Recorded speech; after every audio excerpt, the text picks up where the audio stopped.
Hello and welcome to your channel as the like it.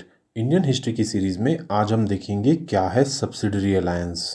इस lecture में हम जानेंगे सब्सिडरी अलायंस के क्या फीचर्स थे और इसे किसने सेटअप किया था। साथ ही हम जानेंगे उन स्टेट्स के बारे में जिन्होंने सब्सिडरी अलायंस एक्सेप्ट कर लिया था। सब्सिडरी अलायंस एक ट्रीटी होती थी between the British east India company and the Indian princely states, और इस ट्रीटी से सेटअप होती थी English dominion over the Indian kingdoms. Subsidiary alliance system east India company की एक क्रूशियल पॉलिसी थी जिसने इंडिया में ब्रिटिश एम्पायर को एक्सपैंड किया। सब्सिडरी अलायंस की पॉलिसी एसोसिएटेड रही विद लॉर्ड वेलेस्ले, जो कि गवर्नर जनरल रहे फ्रॉम 1798 टू 1805। हालांकि एक्चुअली इस पॉलिसी को डिवाइस किया था फ्रेंच गवर्नर जनरल डुप्लिएक्स ने, जो कि कई इंडियन राजाओं को फ्रेंच आर्मी रेंट पर देते थे। इस पॉलिसी का इस्तेमाल फर्स्ट टाइम रॉबर्ट क्लाइव ने किया था in the treaty of Allahabad, जो साइन की गई थी after the battle of Buxar. इस ट्रीटी के हिसाब से अवध के नवाब की सिक्योरिटी की रिस्पॉन्सिबिलिटी कंपनी ने ले ली थी और इसके बदले में अवध के नवाब पे करते थे कंपनी को एक रेंट। लेकिन सब्सिडरी अलायंस की नॉन इंटरवेंशन पॉलिसी को एक्सपेंड किया गया under the leadership of Lord Wellesley, और इसी कारण से लॉर्ड वेलेस्ले से ही इस पॉलिसी को जोड़ा जाता है। आइए जानते हैं क्या है सब्सिडरी अलायंस की वेरियस फॉर्म्स या various stages. Subsidiary alliance system Robert Clive से लेके लॉर्ड वेलेस्ले तक स्लोली इवॉल्व हुआ, और इस इवोल्यूशन में सब्सिडरी अलायंस सिस्टम ने कई फॉर्म्स लिए। फर्स्ट फॉर्म में ये अग्रीमेंट होता था कि ब्रिटिशर नेटिव रूलर को एक फिक्स्ड फोर्स देंगे for a fixed amount of money. इसके बाद second form I. Second form में ब्रिटिशर्स ने अग्री किया कि वो मेंटेन करेंगे एक fixed and permanent military force, और इस परमानेंट मिलिट्री फोर्स को इसीलिए मेंटेन किया जाएगा कि वो ज़रूरत पड़ने पर नेटिव रूलर को मदद कर सके, और इसके बदले में नेटिव रूलर को पे करना होगा a fixed amount of money annually. ये जो परमानेंट मिलिट्री फोर्स है एट द मोमेंट कंपनी अपनी टेरिटरी के अंदर ही मेंटेन करेगी। यहाँ पे आप ब्रिटिशर्स की ग्रीड और उनकी स्ट्रैटेजी को समझने की कोशिश कीजिए। फर्स्ट स्टेज में तो सिर्फ उनको मनी का ही फायदा हो रहा था। अब सेकंड स्टेज में उन्होंने इम्प्रोवाइज किया। अब उनको पैसा तो मिल ही रहा है, साथ ही एक अपनी मिलिट्री फोर्स क्रिएट करने का मौका भी क्रिएट हो रहा है, और इस मिलिट्री फोर्स का बिल कंप्लीटली नेटिव रूलर्स ही पे करने वाले थे। लेकिन मामला यही नहीं रुका। इसके बाद सब्सिडरी अलायंस की आई थर्ड फॉर्म, जिसमें ब्रिटिश ने सोचा कि क्यों ना हम परमानेंट और फिक्स सब्सिडरी फोर्स जो अपनी टेरिटरी में मेंटेन कर रहे हैं वो हम अपने नेटिव रूलर्स की टेरिटरी में ही मेंटेन क्यों ना करें।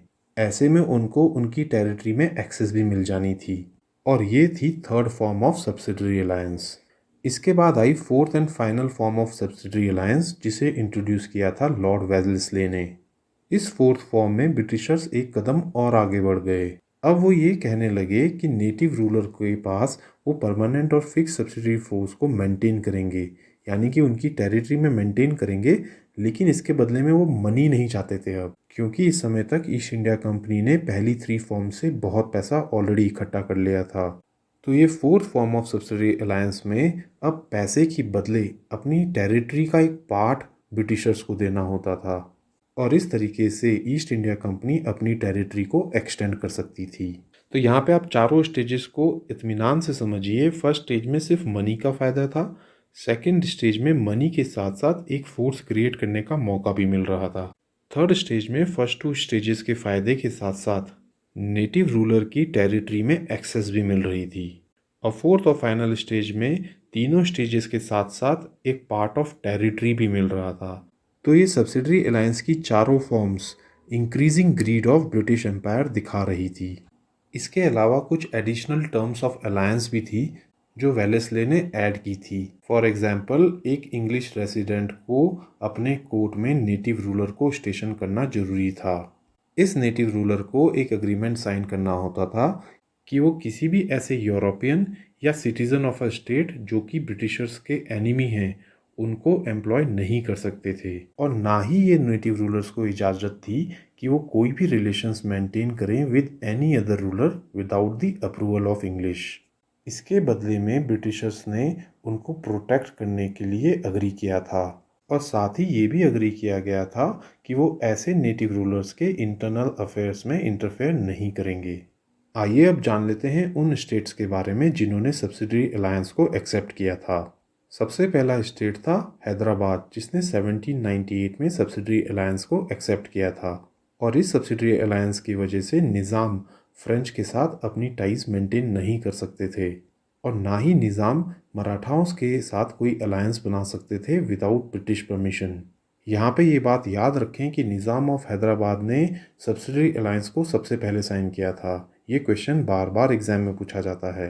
1799 में फोर्थ एंग्लो मैसूर वॉर के बाद टीपू सुल्तान की जब डिफीट हो गई थी तो मैसूर स्टेट ने भी सब्सिडरी अलायंस को साइन किया था। 1999 में थंजौर ने भी सब्सिडरी अलायंस एक्सेप्ट किया और 1801 में नवाब ऑफ अवध ने इसको एक्सेप्ट कर लिया। इसके बाद एक्सेप्ट करने वाले थे 1802 में पेशवास, 1803 में सिंधियास एंड 1803 में ही गायकवाड़स। तो दोस्तों ये थी हमारी कवरेज रिगार्डिंग सब्सिडरी अलायंस। अगर ये लेक्चर आपको पसंद आया हो तो हमारे चैनल को लाइक एंड सब्सक्राइब करें। Thank you.